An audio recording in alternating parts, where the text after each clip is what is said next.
Okay, welcome back. What I'm going to do is I'm at the bottom of Newburn Bridge from the seat and crew. I'm going to take you through into town via Church Street, through Maritime Avenue, as they call it, past Asda, and the superstars, that's me, local media personality celebrity. And I'll tell you what, and a lot of people recognise me, you know, when I'm out and about, not so much on the bike or in my car, but when I'm walking about and about, and they often say hello to me and everything like that. I was trying some videos out the other day, and people kept interrupting. I mean, it's nice talk, isn't it? So I shouldn't really complain, but anyway. Yeah. Hey, this time last year, I was looking forward, or were we actually, this time last year, yeah, we were looking forward to go and meet the King and Queen, and that's the truth. I got invited down for the good community work I do in Hartlepool to Buckingham Palace, the garden party, as you know, for me work in the community with Radio Hartlepool, our town's community radio station, one which I brought about collectively, and still operate as well. I still do the breakfast show on that one. And also for bringing about up Church Street now, past the Royal, my favourite pub, and also for bringing about Hartlepool Ambulance Charity, which operates a responder, a rapid response ambulance, you know, the car type, all fully marked up as an ambulance car type. We don't transport people, we're just first responders. We're what you call FREC 3 and FREC 4 first responders, which is first response emergency care level 3 and level 4. Level 4 in the response side of things is the highest you can go in as a responder, as a volunteer, really, because other than that, the next course about 8 months as a tech, and you have to be 8 months on an ambulance. Now, all of us work, so we can't be doing that, you see, on the ambulance charity. But it started up in 2016 on the 24th of November 2016, exactly 11 o'clock, when I saved the life of an 11-month-old baby girl in Middleton Grange Shopping Centre while having a cup of Costa coffee with me parents, Jim and Rita, elderly, and my mum pointed out this burn little baby which was going blue, stopped breathing into cardiac arrest and everything like that. I'd done the business before the paramedics arrived, and goodness me, it worked. Thank goodness for that. Then after that, that young lady seen her first birthday because of me on Christmas Eve, the 23rd, the eve of Christmas Eve, on the 23rd of December 2016 was her first birthday, and she seen that because of me, and because I stepped in to help with first aid or CPR. Absolutely wonderful. Anyway, I started the ambulance charity off. After that, raised the funds, and me and a guy called Paul Suggett, who's another fundraiser in Hartlepool, and a wonderful person, him, and we got together, started the ambulance charity off. He fundraised the first £7,000 towards all the kit and equipment to go in the vehicle, then a little bit more after that to pay for the training of the volunteers, not just first aid training, I mean advanced training in FREC 3, first response emergency care level 3 and a level 4, to which is the grade I'm at. It's the highest you can go, level 4, being a volunteer, really. That enables you to give to issue like drugs. When I say drugs, you know, painkillers, Penthrox, Nitronox, or Entonox as it's called as well, oxygen. You've got that as well. Put airways in. These all sorts of magic stuff to help preserve life and keep them breathing till the first frontline ambulance actually comes. But yeah, I do enjoy my time with Hartlepool Ambulance Charity. It was a worthy cause. Anyway, Paul Suggett and I set the charity up. It's actually operated now. I'm still a responder with them, and do all the community events. This is what we do. We turn out to community sporting events, family fun days, and first aid cover for them. The Hartlepool Hospice, we've got a contract with those, which is absolutely fantastic. Alice House Hospice, brilliant bunch of people. And then we... as well as that, deliver first aid training now, and because Abby, the manager, and some of the others have their certificates in teaching, And even I went to college in September of last year, finished in January of this year, and studied me level 3 in education and training. So I actually teach first aid, advanced medical practices, immediate life support, refreshers and that sort of thing. So I went back to college and I'd done that, and it was, I tell you what an intense course at the College of Further Education. You don't mess about there, I tell you. Look them up, Hartlepool Further Education. Fantastic. Anyway, we got the ambulance chariot set up, and now what we do on a weekend and Friday and Saturday night, Saturdays mainly, turn out at about 8 o'clock till 4 in the morning. And we go out responding to incidents, all sorts of incidents, believe it or not, incidents that cause hemorrhaging. You know what I'm on about, don't you? Don't want to say that in here because might get like, they might ask me to take it off. Things like that, car accidents, motorcycle accidents, assaults, slips, trips and falls, seizures, drug overdoses, alcohol overdoses. What else do we deal with that? Cardiac arrests, I kid you not. Heart attacks, suspected strokes, just about everything, and that's what we trained to deal with. Anyway, coming on to the headland now, the Historic Headland, one of my favourite places, as well as Seat and Crew Light that I took you to along there, one of my favourite places. I'll indicate left up here, right, and coming onto the headland. Now this is a funny area now, the headland. Everybody knows everybody else. I'm going to wait for this van to pass down here. I don't think he's going to let me go.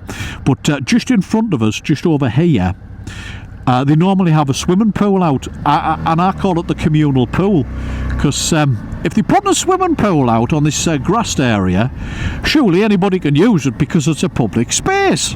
So I call it the communal swimming pool. And you know, my family have a little bit of a laugh when I say that, the communal pool's out, because they do bring it out every year. I'll bring you back past it once it's up as well, just to prove to you that I'm not kidding. Headland on the seafront now, absolutely fantastic. There's usually lots of fishermen down this area as well, sea fishing, you know what I mean, for mackerel and things like that, which is absolutely lovely. Codlin, whatever it is, I don't know. I just eat the fish and I love it, I really, really do. Yeah, so there we go, the headland. This is the Historic Headland. How good is this? It's absolutely fantastic, isn't it? And it's so clean. I'm saying that we'll come across a big pile of rubbish around the corner now. It's absolutely so clean around the headland. It's really, really fantastic. Very, very clean. Yeah, I'll take you up to the off battery. I'm just checking my battery on here. 37%, plenty in there. And I'm taking you along to the off battery, which the first soldier to die on British soil was here on the headland in Hartlepool. Did you know that? Well, there you go. December the 16th, I think it was, of 1914. I'm sure it was. If I've got my history, I apologise if I've got it wrong. All right, I'll make an edit in the credits when I mention that, just to make sure I've got the date right and what have you. I wouldn't want to be giving you a load of rubbish. You know what I mean? I'm not about that. I like factual things, but I do like a good story as well. There's a gun emplacement there, which you can see on the left. The people that revamped the Uff Battery used to work with one of them, Taffy. He was a policeman back then, and I was a volunteer police constable for 14 years. Highly commended. That's right. 2 Queen's medals I've got as well for service within the police, the local constabulary in Hartlepool. There you go. Well known, very, very well known about the place for good things. This is where the Hartlepool Carnival comes on the left-hand side. The carnival, I mean the shows, you know, the showground. That's on the left-hand side here in August of this year. And incidentally, I'll take you past the town square. We've got plenty of time. Yeah, I'll take you past the town square as well. And I've been comparing the happenings since the year 2000. The Hartlepool, what is it called? It used to be called the Headland. What is it called? The Headland Carnival. Now it's called the Hartlepool Carnival. But I've been comparing it as a volunteer, you know, doing all the stage work, the announcements and the promotions and the publicity and everything like that since the year 2000. It's my 25th anniversary, give or take a year away out of that COVID, don't you know, but all of the years it's been on. And I've given up my time all day to compare, introduce the acts on the main stage, help with the judging, the prizes. Oh, that's another thing I do. I actually go around the week before the event. That happens on Saturday, Carnival Saturday, Hartlepool Carnival Saturday. I'm a busy boy then. I go around and judge the traditional, and I have since the year 2000, since the traditional best garden, best dressed house, best dressed people and everything like that. So I'm proper local media personality celebrity. This is the Old Battery, folks.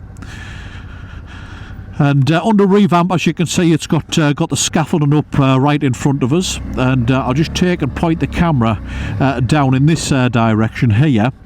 You can see that plaque. I'll come and do this another time. That's the spot where the first soldier casualty on British soil of World War I was actually killed. Right there in front of, can you see that? I think you can, in front of the bike.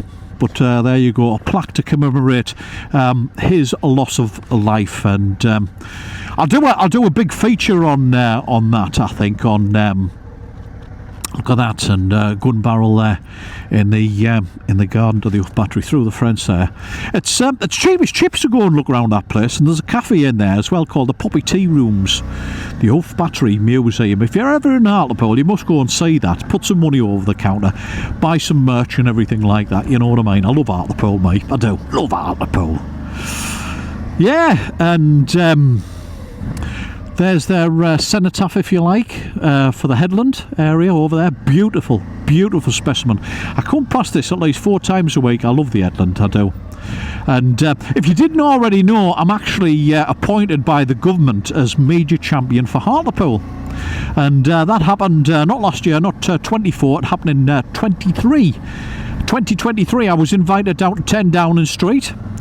Met the Prime Minister, met all the people that were in Downing Street, all the Conservatives, the Labour members, the Green Party members and everything like that. Had a tour around Westminster, you know, the House.